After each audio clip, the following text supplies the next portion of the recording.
Thank you very much, Mr. Bartlett, for your welcome. Greetings to the Most Honorable Andrew Holness, Prime Minister of Jamaica. Greetings to Minister of Culture, Gender, Entertainment and Sport, Honorable Olivia Grange, and Minister Floyd Green. Greetings to the Colonel of the Accompong Maroons, Colonel Ferron Williams, and Deputy Colonel Melville Curry, and to all the other Maroon Colonels and the Maroon office holders. Greetings to His Worship, the Mayor of Black River, Councillor Derek Sangster, to our political ombudswoman, Mrs. Donna Parchment Rowe, to members of the diplomatic corps, performers, representatives of the media, and to all who have tuned into this virtual Treaty Day and Chief Kojo's birthday commemoration today. What a difference a year has made. But we embrace the technology that has made it possible for us to gather like this in a virtual space. Those not at Accompong and assuming that pork is your thing, will just have to imagine the smell of the pork boiled under the kinder tree, invoke the ritualistic spring of rum, salivate at the thought of the roast yam, jerked chicken, and other culinary delights all along the journey from Kojo's monument to the kinder tree and back. Sigh at the memory of the indigenous wares on sale and find a way to dance to the sounds and rhythms of the drum. I want to send a special shout out and thanks to the citizens of all the Maroon communities in Jamaica who teach history through the transmission of their culture and heritage every day, not just at these annual rituals. This is particularly critical in a region where Caribbean history is not a mandatory subject up to the 5th and 6th form levels in the secondary schools, which means that the pool to be trained as historians at the tertiary level is drying up. Not even talking history, which, as everyone knows, tells the children the truth, and adults too, in the spirit of Bob Marley, can save this situation, despite our efforts. In our region, including in our island, historical events are simply bullet points during the year. Our important holidays rooted in history are, for some, just days to party and go to the beach. Our history, though, is more than bullet points on the way. Bullet points on a few days in January, February, August, and October, with a few days in May and December thrown in. We talk about Marcus Garvey, but forget that he has said history is the landmark by which we are directed into the true course of life. We love Nelson Mandela, but we forget that he has said it is always important to look at your history.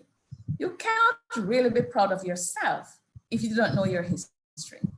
We all love the Trinidadian American Dr. Maya Angelou, now an ancestor, but we conveniently forget that she has long said, the more you know of your history, the more liberated you are. And we idolize Rex Nettiford, but we still drive without a rearview mirror. STEM is important, but we also need roots. Let us go full steam ahead to show that we understand this. Marinage is about being bold and not accepting things as they are. And our policymakers could do well with the spirit of marinage in the interest of the future generations. Embrace this ideology of marinage. Indeed, the lack of understanding of history and its role in the building of a civilization, in the building of a society, the development of our societies is hurting us in Jamaica and the region right now. Finally, as we reflect on the philosophy of marinage, on the ideology of marinage, on the importance of marinage, let us recall the reasons that that concept was so critical to the Maroons. In fact, last year, as I interacted with high school students and primary school students, I think it was a primary school child who asked me, why did they flee? My answer, they fled from the indignity of enslavement at the hands of people who were not all that in their own countries, but who wanted to exercise power over chiefs, over kings and queens and trained soldiers. They fled because of the need to recover social, political, and economic autonomy. They fled from the hostility, brutality, and racialized system imposed by the colonial British.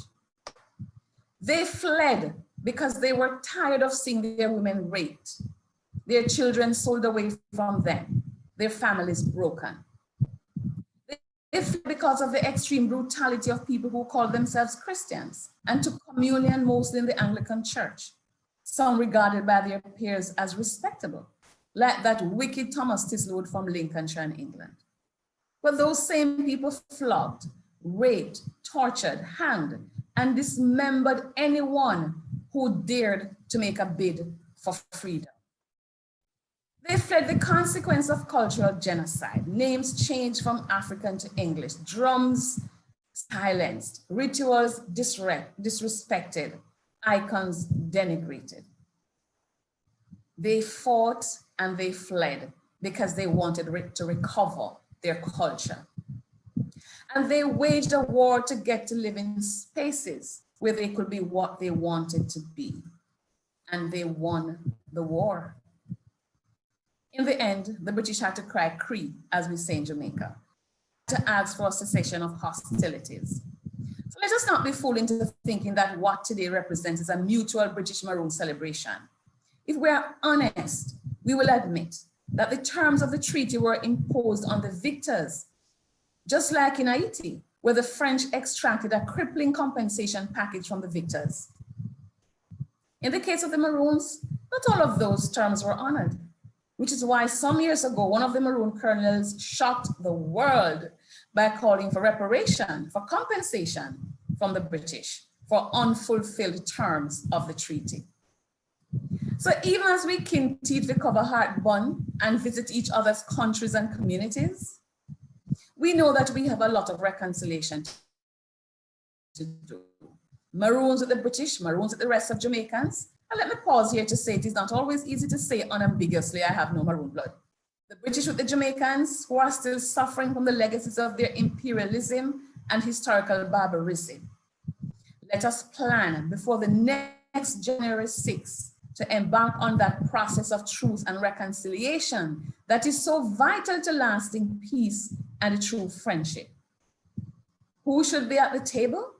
Representatives of the Maroons, representatives of the British state, representatives of the Jamaican people who still have questions about who upheld the treaty, who did not have to, because of the impact on other African freedom fighters like Chief Techi, Chief Jamaica, Samuel Sharp, Paul Bogle, and so many others.